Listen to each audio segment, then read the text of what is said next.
Pretty much along and south of Highway 29, a flash flood watch is now into effect, and that's going to go until early tomorrow morning. What's the potential here? Well, some widespread 1 to 2 inch rainfall totals look to be on the way again, with locally higher amounts in spots. Of course, with the saturated soil, that means more flooding going to be possible. Now, the time frame I'm really going to be watching is going to be later on tonight. I'll get to that in a second. Now, in Green Bay, it's still gray. It's 60 degrees. It's kind of windy out there. There's a little bit of drizzle. And I've been actually watching to our south and west. This is what I'm going to watch during the daytime here. This is a ribbon of lift that's working its way on through. You notice in far southwest Wisconsin, there's a little downpour there. So there will be the potential of just a hit or miss downpour today, but not like what we're going to see later on tonight. Here we are right now in parts of Fond du Lac, Winnebago, Waushara. There's Marquette County. As far as Green Lake, some light showery activity moving on through. Now, this has all been weakening a little bit, but still the atmosphere is prime.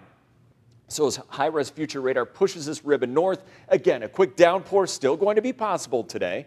Now, as far as tonight is concerned, the evening may start off relatively quietly, but watch later on tonight. There's like mid to late evening, 10, 11, midnight. There's Green Bay, Appleton, Oshkosh, and Fond du Lac really getting it. And that goes on through the overnight. By tomorrow morning, we start to taper things off a little bit. So over the next 24 hours, that's going to be our main heavy rain threat, but especially later on tonight. See some of these rain totals. There's a widespread 1 to 2 inch range.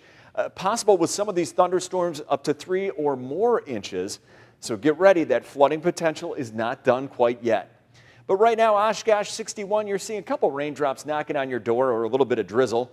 Of course, there's 60 in Green Bay, 57 in O'Connell. It feels cooler out there because of the wind. So there's Skycast. There's that ribbon of lift for the morning hours here. Could see, again, that isolated downpour. That threat going to be here throughout the day. That not an all-day thing. But I'm going to be watching again later on tonight. Here we go with the main round of rain, some thunderstorms then through the overnight, and by tomorrow morning that starts to taper off a little bit. Anything behind this going to be very hit or miss tomorrow and should be light that for tomorrow. But again, here comes another swath of rain through our area, especially again mid to late evening and through the overnight. Anything today, if we would see a downpour, going to be kind of hit or miss. So 66 today. It's still kind of on the coolish side. It's going to be kind of windy. These scattered showers or maybe a few rumbles of thunder. Atmosphere is still prime, so we could see a heavy downpour, but that not an all-day thing. For tonight, though, more downpours, especially starting mid to late evening and going through parts of the overnight. So be aware of that. And then for tomorrow, maybe a hit or miss stray shower. Otherwise, it's going to be windy out there. That is not an all-day thing.